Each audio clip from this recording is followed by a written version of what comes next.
There are some places in this world that hold silence like a breath. But this house did not. It whispered. It stood at the end of an unlit road, surrounded by trees that leaned too close, their branches scratching against cracked windows whenever the wind passed through. To most, it was just another abandoned home.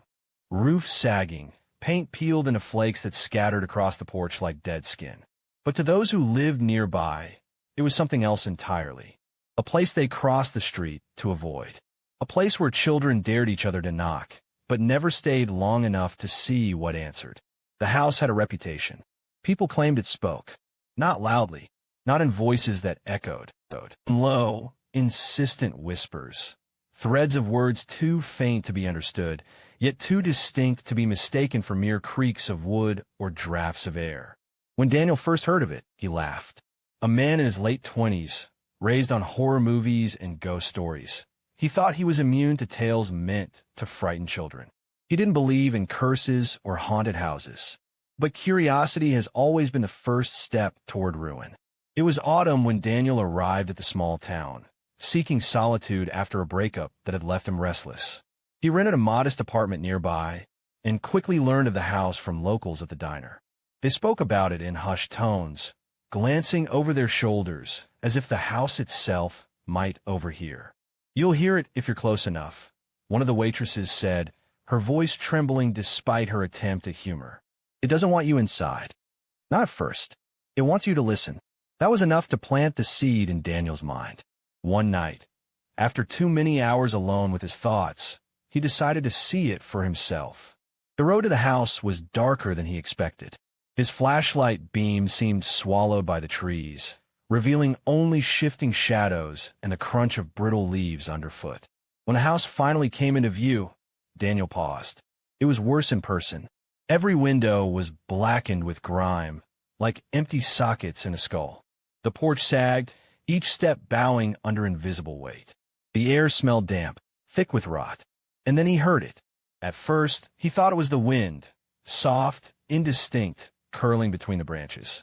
But when he drew closer, the sound grew clearer. Words, or something like words. A cadence, a rhythm, like many voices speaking at once, but never loud enough to grasp their meaning. He froze at the gate. His pulse hammered, yet curiosity forced him forward. He whispered to himself, "It's just the house settling. Just your imagination." But imagination does not call your name. Somewhere among the murmurs, he heard it. His name. Daniel. The sound was not sharp, not shouted. It was the kind of whisper you might hear if someone leaned close to your ear in the dark. His flashlight flickered, casting erratic light across the porch. He should have left then. Most would have. But fear and fascination often walk hand in hand. He pushed open the rusted gate and stepped inside. The whispers grew louder the moment he crossed onto the property. The air felt heavier, pressing against his chest. He raised his light to the door. Its wood split and scarred, and for a heartbeat he thought he saw movement through the cracks. Shadows shifting, shapes gathering. The doorknob was cold against his palm, colder than the night air. He turned it slowly, and the door groaned open. Inside, the air was stale, filled with the scent of mold and something faintly metallic, like old blood. The floorboards groaned beneath his weight, but the whispers did not fade. They multiplied, circling him, slipping between the walls, coiling beneath the stairs. He swept his flashlight across the room. Peeling wallpaper hung in strips. A broken chair sat in the corner, its fabric torn open like a wound. Dust clung to the air, visible in the beam. Then his light landed on the staircase. There were footprints in the dust. Fresh, leading upward. Daniel froze. The whispers seemed to lean in closer, rising in a hushed chorus. His skin prickled, every instinct screaming to run. And yet, his legs carried him forward, up the stairs, as if compelled by the house itself. Halfway up, the air grew colder. The whispers sharpened, forming fragments of words. "Stay with us, don't leave." At the top of the stairs, his flashlight flickered again. When it returned, the hallway stretched longer than it should have. Too many doors, too much shadow. The house seemed alive, shifting with each breath he took. One door stood slightly ajar. A thin line of darkness bled from the gap. The whispers poured from it. Louder. Urgent. Daniel reached out with a trembling hand and pushed the door open. The hinges wailed. Inside was a room stripped bare. No furniture. No windows. Just four walls that seemed to close in around him. His flashlight beam wavered across the floor, where something had been scratched into the wood. Words. Dozens of them, carved deep, gouged into the boards by desperate hands. He crouched down, brushing away the dust. His eyes widened as he read them. Help me. IT won't let me go. Don't listen. The whispers swelled, drowning out his thoughts. His name echoed again, closer now. Right behind him. Daniel spun, but the doorway was gone. In its place, another wall had grown, sealing him inside. The light flickered once more and went out. And in the dark, the whispers became laughter. When Daniel's eyes adjusted to the darkness, he realized something terrifying. He wasn't alone. The whispers, once scattered and many, seemed to merge into a single voice. A low hum at first, like a lullaby sung through teeth. Then words clear and cutting. Look at the window. His breath caught. He raised his flashlight, his thumb trembling against the switch. For a moment it did nothing, then sputtered back to life in a weak, trembling beam. The room had changed again. The scratched warnings were gone, as though the floor had swallowed them. The walls seemed closer, wet with moisture that trickled like veins. But there was a window now. It hadn't been there before. A tall, narrow pane of glass stretched across the far wall. Beyond it, only blackness, the kind of void that seemed to stare back. And then he saw her. A girl stood on the other side of the glass. Her skin was pale, drained of all color, her eyes two hollow pits that reflected the light like water. She wore a nightgown, old-fashioned, its fabric clinging to her thin frame as though damp. Her hair, long and matted, clung to her face. She didn't move, didn't blink. She simply stared at him, head slightly tilted. Daniel stumbled backward, heart racing, but his feet struck the wall behind him. There was no door, no escape, only the window and the girl. Her lips moved, slowly, silently. He couldn't hear her, yet he understood. She was saying his name. The whispers surged again, filling his skull, pressing into his thoughts. He raised the flashlight toward the girl, but the beam dimmed the closer it came to the glass, as though something on the other side was swallowing the light. "Why are you here?" Daniel whispered, his voice shaking. "What do you want?" For the first time, she moved. Her hand lifted, skeletal fingers pressing against the glass. The pane fogged beneath her touch, and faint words appeared in the condensation, drawn by her trembling finger. "Let me in." Daniel's throat tightened. His body screamed to run, but the room allowed no escape. The glass rippled, bending like water, as though the girl could step through at any moment. He backed into the corner, gripping the flashlight like a weapon. "Stay away," he muttered, but his voice was nothing compared to the growing chorus that now repeated her words. "Let me in. Let me in. Let me in." The girl pressed harder against the glass. Cracks spiderwebbed across the surface, groaning under invisible force. Her hollow eyes never left his. And then the sound. Tap, tap, tap. Her fingers drummed against the glass. Slow, measured, each tap louder than the last, reverberating through the room like a heartbeat. Tap, tap, tap.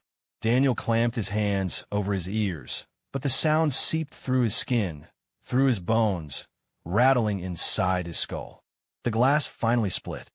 A thin line tore across the pane, releasing a sharp hiss of air, like the exhale of something ancient waking from sleep. The girl's lips curled into the faintest smile. Daniel screamed and hurled the flashlight at the window. The moment it struck, the world shifted. He was no longer in the room. The walls, the glass, the girl, they were gone. He stumbled into a hallway lined with torn wallpaper and broken picture frames. His flashlight, somehow back in his hand, flickered weakly. Behind him, the whispers faded to silence. But the girl wasn't gone. In the cracked frames, her reflection appeared. Not in one, but in all of them. Dozens of faces, dozens of hollow eyes, watching him from glass. Some were screaming, their mouths open in silent agony. Others were smiling, wide and cruel. But all of them were her. Daniel staggered down the hall, desperate to escape their gaze, but the house shifted with him. Each step seemed to stretch the hallway farther, pulling him deeper. And then, another sound. The window. It was ahead of him now, framed at the end of the hall. The girl stood once more behind it, waiting, patient as ever. He froze, chest heaving. For the first time, he understood the truth. The house didn't want him to leave. The whispers weren't a warning. They were a lure. Every step he had taken brought him closer to her. And she was closer now, too. Her face pressed against the glass, leaving a smear as her lips moved once more. This time, he heard it clearly, a whisper threading directly into his ear, though she was yards away. "You already let me in." The light went out, and something cold wrapped around his wrist. Daniel awoke, lying on damp earth. His head throbbed, his skin clammy, lungs dragging in air that reeked of wet soil and moss. He blinked into darkness, broken only by faint silver light filtering through skeletal branches above. The house was gone. The hallway, the girl, the suffocating whispers gone. He was outside, but not where he had entered. He sat up slowly, gripping at the mud beneath him, and realized he was deep within a forest. The trees were tall, twisted, their bark rough like scar tissue. Their branches reached into one another overhead, forming a canopy that blocked most of the moonlight. The silence was unnatural. No insects, no wind, no distant rustle of animals. The kind of silence that felt deliberate. His flashlight still worked, though its beam was weaker now, its battery drained as though something had been feeding from it. Daniel swept it across the woods. Every trunk looked the same, every direction swallowed by the same repeating pattern of black trees. He spun slowly, panic rising. He didn't know how he'd gotten here, or if he was still even in the real world. And then he remembered her voice. "You already let me in." The thought made his skin crawl. He pushed it aside and forced himself to move. The ground sucked at his shoes with each step, damp and uneven. He picked a direction and walked, convincing himself he'd eventually find a road, a clearing, anything. Minutes stretched. The woods did not change. But then a sound. Not the whispers. Something else. Footsteps. Soft. Careful. Following his own. He froze, holding his breath. The sound stopped too. Slowly, he turned the flashlight behind him. Nothing. But the beam revealed claw-like gouges on a nearby trunk. Fresh. Deep. Whatever had made them had done so recently, and with strength no human hand could match. Daniel's chest tightened. He pressed forward, faster now, weaving between trees. The sound returned. Not just footsteps this time, but breathing. Ragged. Wet. As though someone or something was struggling to keep up just out of sight. He spun again, but the forest remained empty. "Who's there?" His voice cracked in the stillness. No answer. Only that breathing. And then, ahead of him, faint light. It pulsed weakly through the trees, an amber glow. A lantern. Relief surged through him. He stumbled toward it, breaking into a run. As he drew closer, he saw it hanging from a crooked branch, swaying gently though there was no wind. He slowed. Something about the glow was wrong. Too dim, too heavy. It didn't brighten the forest. It seemed to stain it. The trees beneath its light looked warped, their shadows bending unnaturally. Still, it was the first sign of something other than endless trees. He reached for it. The moment his fingers brushed the metal, the forest changed. The silence broke, not with sound, but with absence. Even his own breathing vanished, muffled, stolen away. Panic surged as his chest heaved with no noise. His heartbeat thundered but could not be heard. The forest had stolen sound itself. Then he saw her, the girl. She was standing between the trees, just beyond the lantern's glow. Her nightgown hung limp, wet with mud. Her head tilted, eyes black hollows in her pale face. She didn't move, but around her the forest did. Figures emerged from the dark. Dozens of them. Men, women, children, shapes barely human. Their skin stretched tight over bones, their mouths hanging open as if frozen in screams he could not hear. They staggered closer, their movements jerky, broken, as if their bodies had forgotten how to be alive.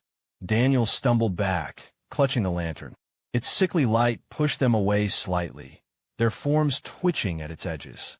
But they kept advancing. The girl raised her hand and pointed at him. Every figure stopped at once. Heads snapped toward him in unison, and then they began to run. Daniel turned and bolted, the lantern swinging wildly in his grip. The forest blurred around him. Branches clawed at his arms, roots tangled his feet, but he didn't dare stop. Behind him, the silent horde crashed through the trees, their pursuit louder in absence than sound itself. His lungs burned. His vision swam. And then, another clearing. He burst into it, nearly collapsing. At the center stood a massive oak, its trunk hollowed, its roots twisted into shapes like grasping hands. The lantern's glow pulsed brighter here, revealing markings carved into the bark, symbols he didn't understand. Circles, spirals, words scratched deep, almost identical to those he'd seen on the house floor. The figures halted at the clearing's edge, as though held back by the oak. They hissed silently, their mouths stretching wider, black tongues lolling. Daniel pressed against the trunk, trying to catch his breath. His fingers traced the carvings, searching for answers. One word stood out, carved deeper than the rest, each letter sharp enough to cut his skin. Bound. Before he could think, the lantern flickered and died. The forest silence broke all at once.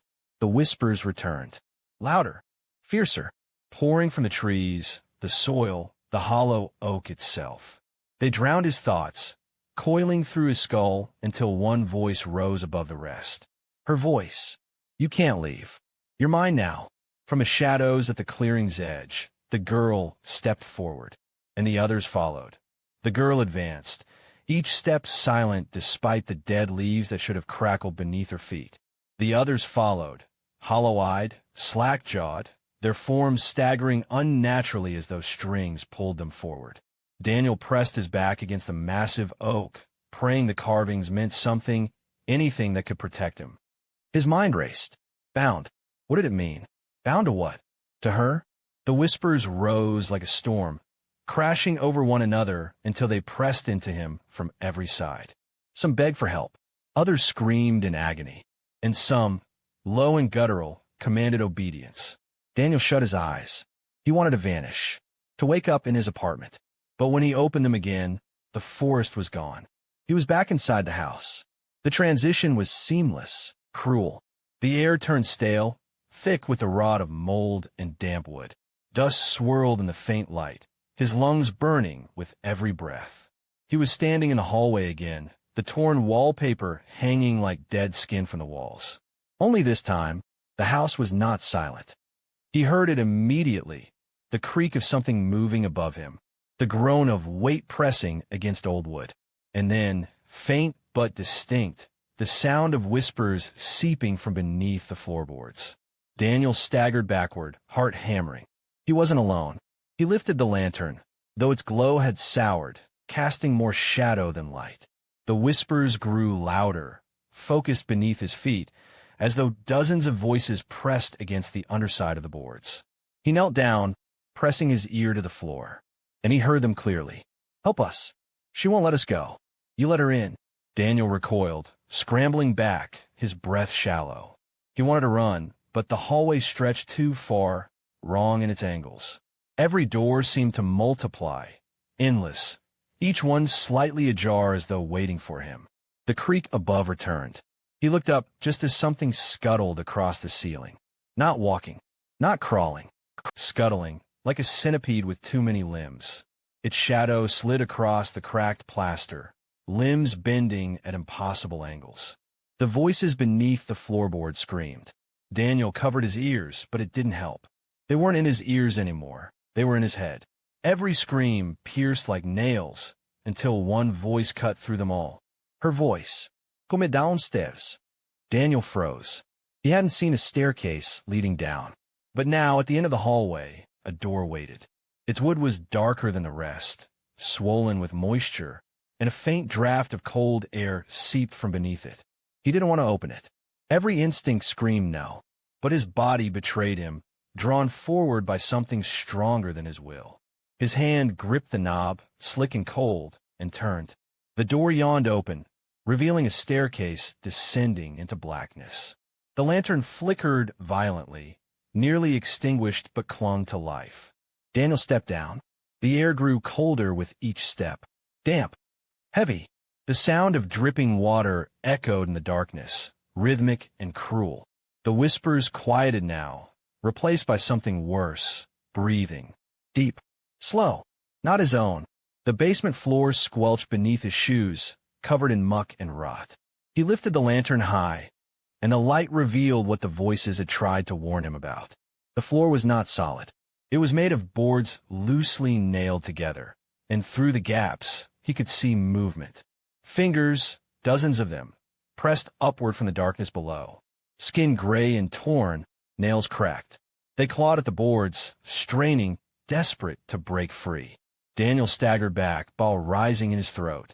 God, no! The fingers writhed harder, scraping splinters as muffled voices echoed beneath.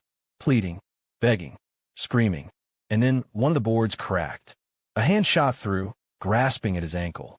Daniel shrieked, kicking free, but more followed, arms tearing through the rotten wood, reaching for him.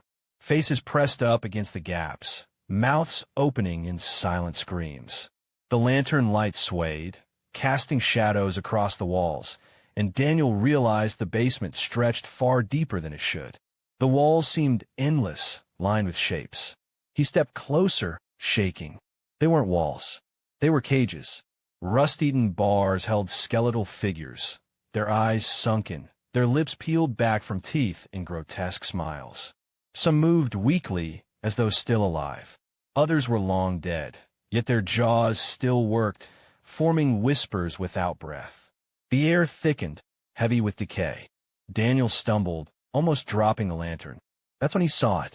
In the farthest corner of the basement stood a figure. Tall, motionless, cloaked in shadow. At first, he thought it was another corpse. But then it moved. Slowly, its head turned toward him, revealing a face too pale, too smooth, with eyes that gleamed like mirrors. The girl, but older now, taller.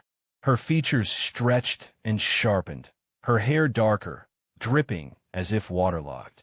You came, she whispered, though her lips never moved. The words crawled directly into his head. Daniel stumbled back, but she advanced, her form gliding across the muck without sound. The lantern sputtered in his grip. The floorboards beneath him groaned. The hands clawed harder, splintering the wood. The voices screamed louder, warning him. She's beneath us, they cried. She's always beneath us. Daniel's heart thundered. He looked down. Through the gaps, beneath the writhing arms, something stirred. Something massive. The girl smiled, her eyes black voids. And the floor began to break. The board split with a deafening crack. Daniel barely had time to leap back as rotten wood splintered, collapsing into the pit below. The hands that clawed at him were dragged down first, yanked into the abyss with shrieks that shook his skull. The lantern's light swung wildly, revealing a void beneath the floor that went on forever. And from that void, something rose.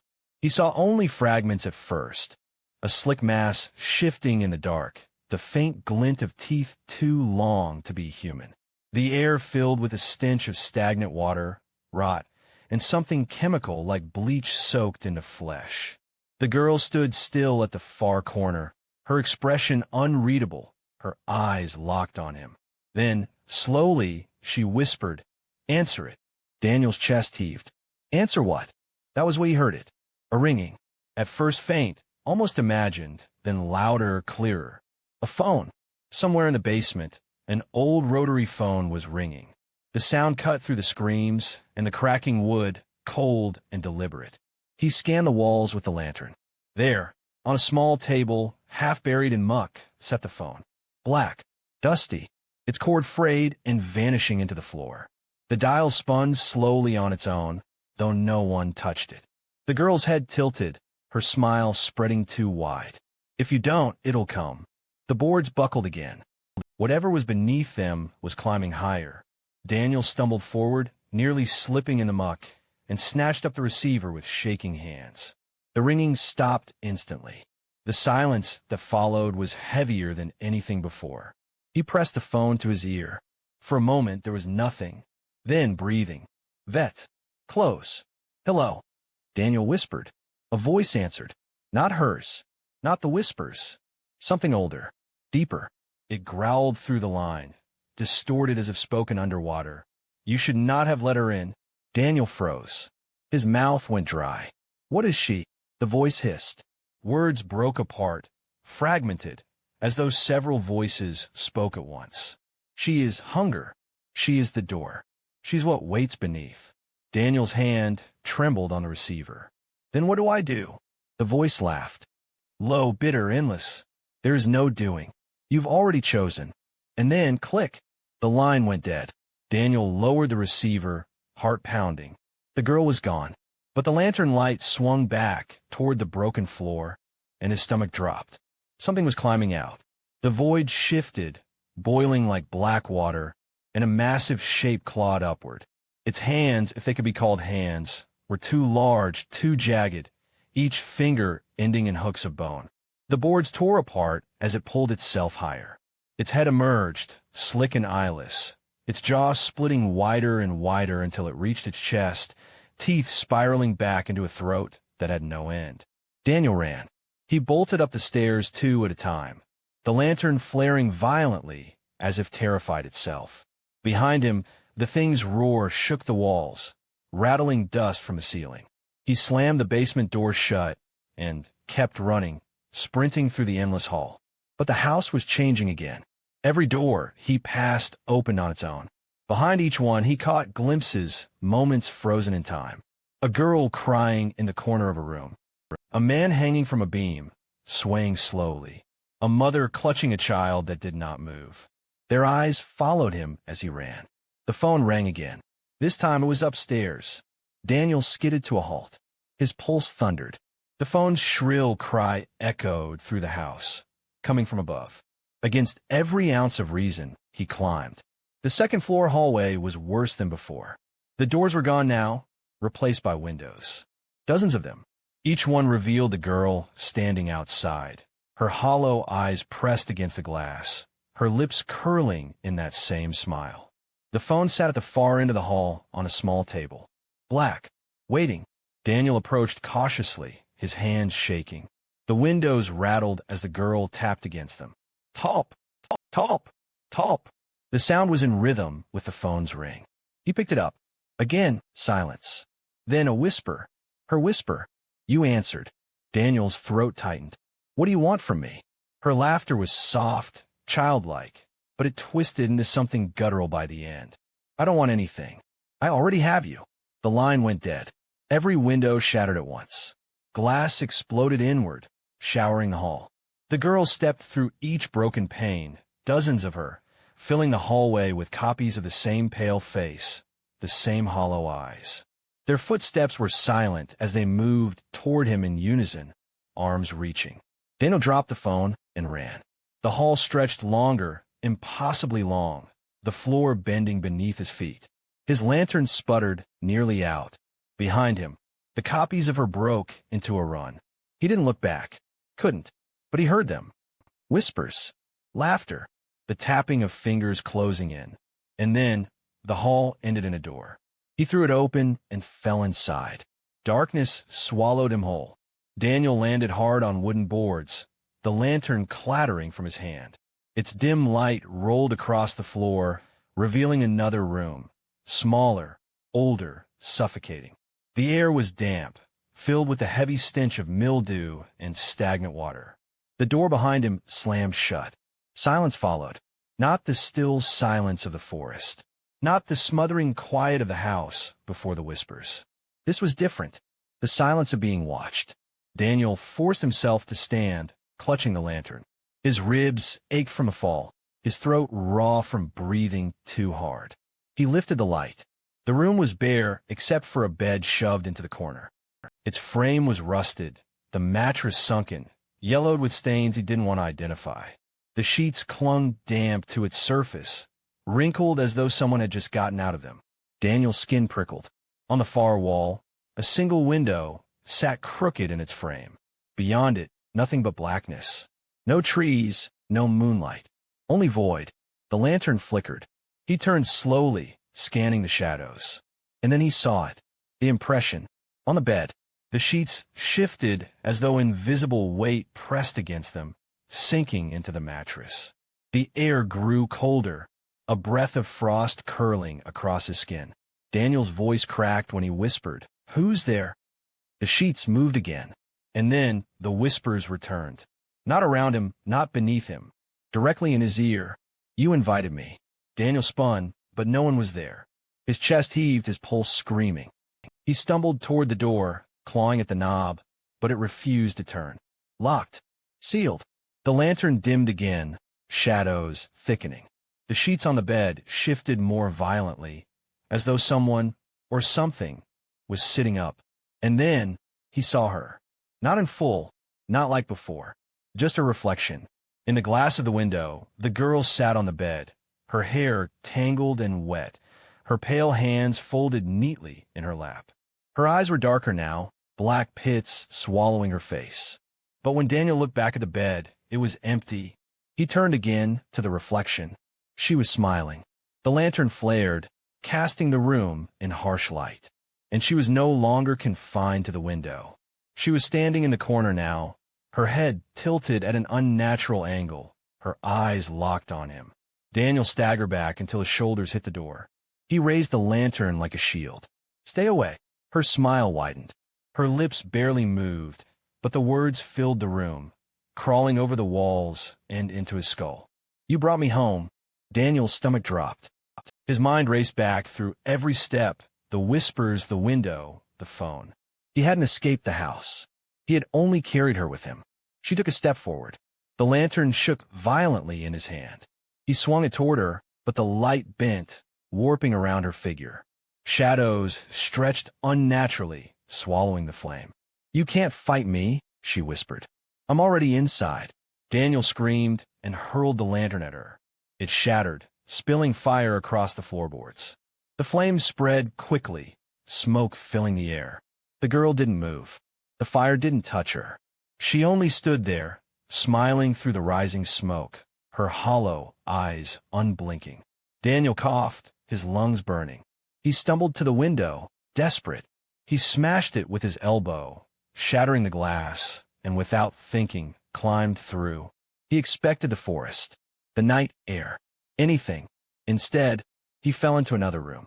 A kitchen this time. Old, decrepit, its counters layered with dust and mold. The window behind him had vanished, replaced by cracked tile. Smoke from the fire was gone. Daniel sank to his knees, shaking. His reality was unraveling. No matter where he went, the house followed. A faint sound broke the silence. Knock, knock. His head snapped toward the kitchen door. The knock came again. Slow, deliberate. Knock, knock. He swallowed hard, crawling backward until his spine hit the cold metal of the oven. His breaths were shallow, each one jagged and painful. Knock, knock, knock.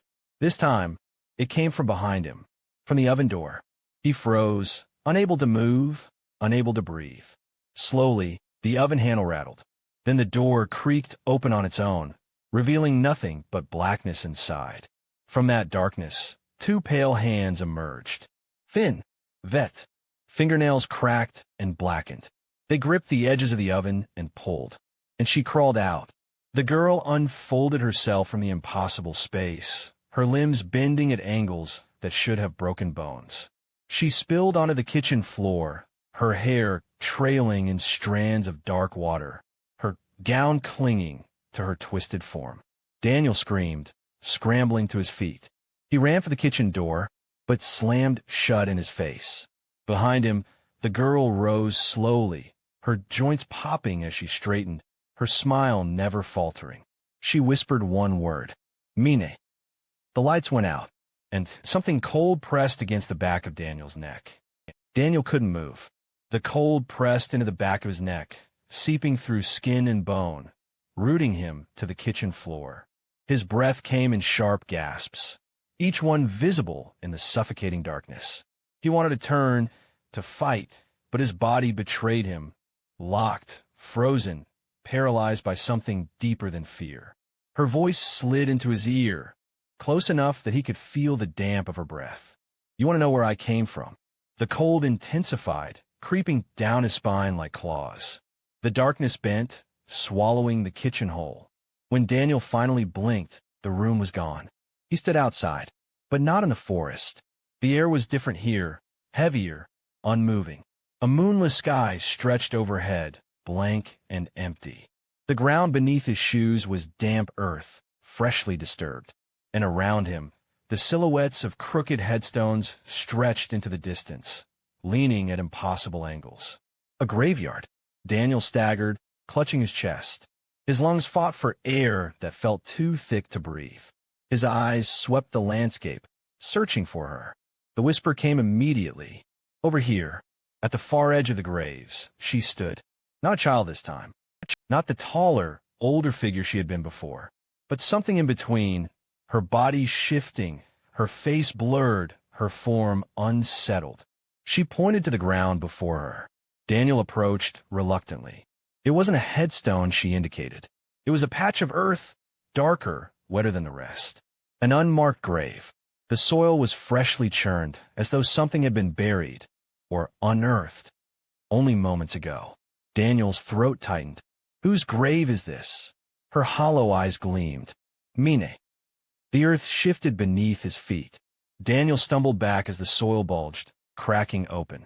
A hand shot through, pale, skeletal, clawing at the air. Another followed, nails caked with dirt, fingers twisting. A head forced itself through the earth, mouth open in a silent scream. Daniel's chest heaved as the corpse dragged itself upward, soil clinging to its form. Its skin was gray, stretched taut, its sockets hollow. And its face, it was hers. Not one, not two, dozens. All identical, all clawing their way out of the ground around him. The whispers rose with them, a chorus of agony. We are hers.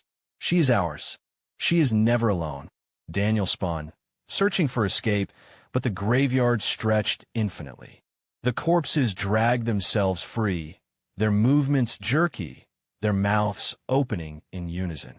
Their voices poured into his head, overlapping, suffocating. Stay. Stay with us. You let her in. You cannot leave. The ground trembled beneath him. More graves split open, releasing more of them. Her copies, her echoes, her endless reflections. Their bodies piled upon one another, crawling, reaching, teeth snapping. And then, silence. All movement stopped. Daniel froze. The figures stood motionless, their heads snapping upward in unison.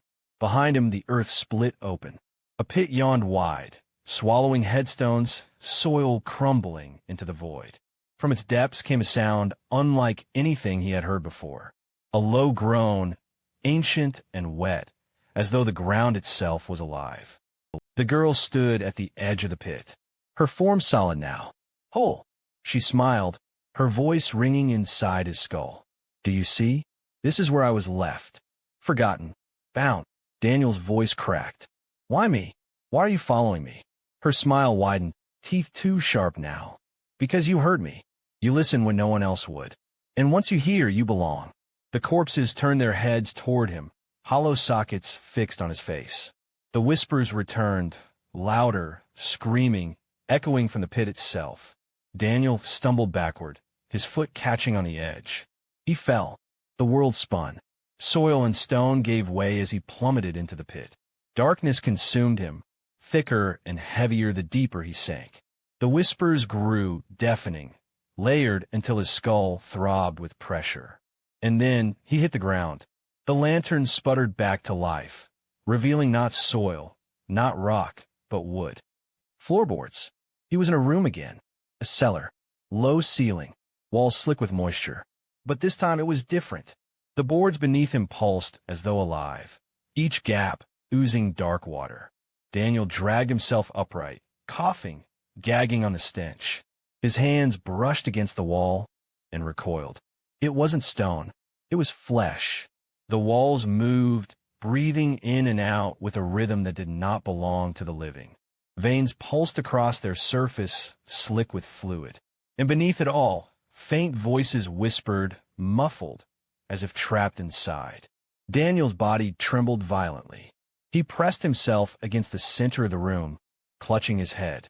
"Stop! Please, just stop!" But the whispers only grew louder, rising until they pierced the air in a shriek. The floor split open.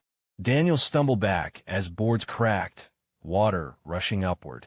And from the depths, a shape began to rise. Not the girl this time. Something older. Something larger. Something that wore her face like a mask. The thing that rose from the split floor was no longer a child, no longer a ghost. It was a shape built from pieces of her. A mouth too wide, hands too long, hair spilling in black strands that clung to its glistening skin. Its body seemed stitched from shadows, flickering between solid and smoke, yet every inch of it felt real. Alive. Hungry. Daniel backed into the corner of the cellar, his chest rattling with each panicked breath. The lantern's flames sputtered violently, throwing grotesque shadows across the fleshy walls. Every vein, every pulse, seemed to move in rhythm with the creature's heaving breaths. It spoke, not with one voice, with hundreds. "You should not have found me." Daniel shook his head, tears blurring his vision. "I didn't want this. I didn't look for you." The creature's face stretched into a grotesque grin. "But you listened." The room groaned, boards splintering as the walls pulsed faster. The lantern flared once, then died, plunging everything into pitch black. Daniel staggered forward blindly, his hands clawing at the air until his fingers scraped against something metallic. A door handle. He twisted. It opened. Light spilled out, flickering gray mechanical. He stumbled into a new room. A basement, yes, but not the same. This one was lined with shelves, covered in dust and cobwebs. The smell of mildew and rusted metal clung to the air. In the far corner, an old, boxy television sat on a table, static flickering across its cracked screen. Beside it, a VHS player hummed faintly, though no tape was inside. Daniel blinked, disoriented, before his eyes fell to the shelf nearest him. Tapes, dozens of them, each one unlabeled, except for a single word written in jagged handwriting. Hers. His stomach dropped. The television hissed, the static morphing into faint shapes. A face flickered across the screen, distorted, broken. It was hers, the girl. She stared directly at him, her lips unmoving, yet her voice bled into the room. "Watch." Daniel staggered toward the shelf, his shaking hand selecting the nearest tape. He slid it into the player. The screen crackled. Footage appeared. A shaky camera panned across a forest at night. Heavy breathing. The view turned toward a crumbling house. The same house Daniel had entered. The camera crept closer through the doorway into the halls. Whispers leaked through the speakers, faint, distorted. Daniel's skin crawled as the camera passed the same window he had seen, the same peeling wallpaper, the same staircase where the whispers first followed him. The screen jolted. The camera dropped to the floor. A pair of hands clawed into view, dragging the person backward. Their screams filled the speakers, high, panicked human. Then the girl appeared. She leaned into the lens, her eyes black, her smile wide. The tape cut to static. Daniel stumbled back, ball rising in his throat. His hand trembled as he reached for another tape, sliding it in. This one was worse. A different person, a different night, but the same outcome. The girl always appeared. The tapes always ended the same. Dozens of them. Dozens of people who had come before him. His legs buckled, and he collapsed against the wall, the realization sinking like lead into his chest. He wasn't the first. He wouldn't be the last. The static on the television deepened, blackening until it became a void. A shape pressed against the inside of the screen, warping the glass outward. Fingers. Nails. A face. She was trying to come through. The glass cracked. Daniel scrambled to his feet, grabbing the nearest object, an old rusted pipe from the shelf, and hurled it at the television. The screen shattered, sparks flying, the image disappearing. Silence. Then, behind him, her whisper, "You can't break me." Daniel spun. The tapes had fallen from the shelves, spilling across the floor. Their cases cracked open, black tape unraveling like veins, slithering toward his feet. He stumbled back, but the strips coiled around his ankles, tightening, pulling. The tapes hissed, as though alive, dragging him toward the broken television. He fought, kicking, tearing at them, but the more he struggled, the more they multiplied. The screen flickered back on, static again, and this time his reflection stared back at him, not as he was, but as her next recording. The tape hissed, whispering his name. Daniel, he screamed, thrashing until his nails split, but the black film wound tighter, pulling him closer to the screen. His face hovered inches from the glass. He could feel its heat, its hum, and beneath it, he could feel her, waiting, wanting. The glass began to soften, warping into liquid, pulling at his skin. His reflection's mouth opened, screaming silently, as her voice filled the room. Say goodbye. The black tape yanked hard, and Daniel was gone. The screen went dark. On the shelf, another tape appeared, its label scrawled in fresh ink, Daniel. The room was silent again. Silent, except for the faint whir of the VHS player as it ejected the tape labeled Daniel.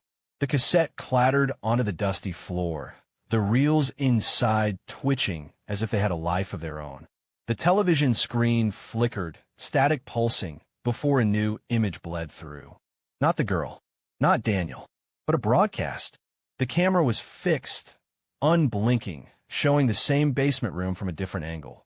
Its shelves stacked with tapes, its rotting walls dripping.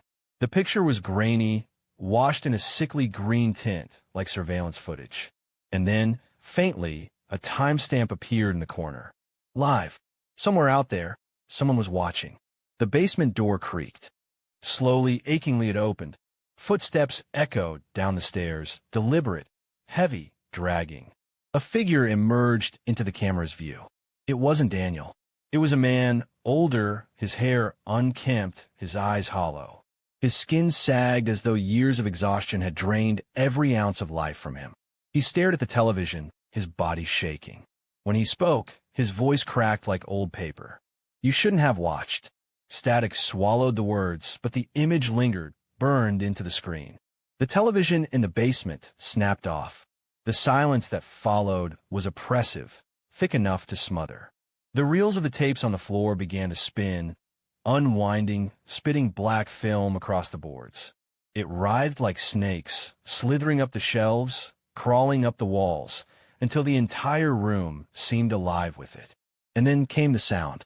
The broadcast wasn't gone. It had only shifted. Now it filled the room like a radio frequency, dozens of overlapping voices, distorted, whispering all at once. Keep recording. Keep watching. She must never be forgotten. The film wrapped around the broken television, sealing the cracks in its glass, rebuilding it with strips of magnetic tape. When the last piece tightened into place, the screen flared to life, and Daniel appeared, not screaming, not fighting, just standing. His eyes were empty, his expression slack, his lips barely moving as he whispered the same phrase over and over again. Don't stop watching. Don't stop watching. Don't stop watching. The camera pulled back, as though someone else was filming him. He was no longer in the basement. He was in a different room, a living room. The furniture was old, but recognizable. Couches, a coffee table, a flickering lamp. And there, on the walls, dozens of televisions stacked on top of each other, all replaying the same footage. Daniel's face. His voice. Endless. The picture warped again. One of the televisions on the wall began to show something else. Not Daniel. Not the girl. But the viewer. The perspective shifted into something impossible. Whoever was watching, whoever was seeing this broadcast, was now on the screen. A reflection that shouldn't exist. And in that reflection, the girl stood behind them. She smiled. The basement air grew colder. The black film slithered back into the shelves, curling neatly into the tapes as though nothing had happened. The room stood still, the silence absolute. But the tapes were no longer dusty, no longer old. They pulsed faintly with warmth, as though freshly recorded. On the shelf, in neat handwriting, another new label appeared, the broadcast. And beneath it, space for more names. Daniel was gone. His body, his mind, swallowed into the endless loop. But the broadcast lived on, feeding, growing, spreading to whoever dared watch. And with every new set of eyes, with every person who refused to look away, another name was added. Another tape joined the shelves. The collection never stopped growing. The whispers ensured it. Because the girl was no longer confined to the forest, no longer bound to the cellar. She lived in the signal now, in the airwaves, in the static between channels, in the gaps of silence at night when the world went still. All it took was a moment of curiosity, one glance, one person who stayed too long on a channel they shouldn't have found. And then the voices began. Back in the basement, the television flickered once more. The girl appeared on screen, her voice finally clear, sharp, piercing through the static. You can turn it off, but you'll still hear me. Her smile widened. And when you close your eyes tonight, I'll be waiting. There are moments when the world feels too quiet. Moments when silence doesn't comfort, but suffocates. When the air presses down heavy, as though holding its breath. That was how the basement felt now. Still. Too still. The television no longer glowed. The reels no longer spun. The shelves were neat again. The tapes lined up as though no one had touched them. But Daniel's tape was there, nestled between the others. His name, written in that jagged hand, glared like a warning. The lantern at the far corner flickered back to life on its own, a weak flame dancing against the damp walls. The silence grew deeper. And then the whisper came. Not from the television, not from the tapes, from the ceiling. Daniel's name, repeated over and over, dripping down like water. His name stretched, warped, as though 100 mouths were speaking at once. And then came another name, a different one, a new one, yours. Somewhere far away, a house stood abandoned in the forest. Its windows shattered, its floors rotted. Yet if you stepped inside, the air would hum faintly like electricity hiding just beneath the silence. If you followed that hum, if you listened closely, you would hear it. The voices, the broadcasts, every tape, every scream, every whisper looping endlessly. The girl was there too, always there, her shadow etched into the peeling wallpaper, her laughter bleeding through the broken rafters. She no longer needed to be seen. She no longer needed the screen. Because by now, if you've listened this far, she's already with you. At night, when your room falls dark and the glow of your own screen is the only light, you'll hear it. The faint hiss of static between words, the soft breath that doesn't belong to you. You'll notice shapes in the corner of your vision that vanish when you turn your head. And then the silence will come. The same silence that swallowed Daniel. The same silence that swallowed all the others before him. It will stretch, long and unbearable, until the only sound left is your own heartbeat. And when that slows, when it stops, another tape will appear, your name written across the label, filed neatly among the others, waiting for the next person to press play.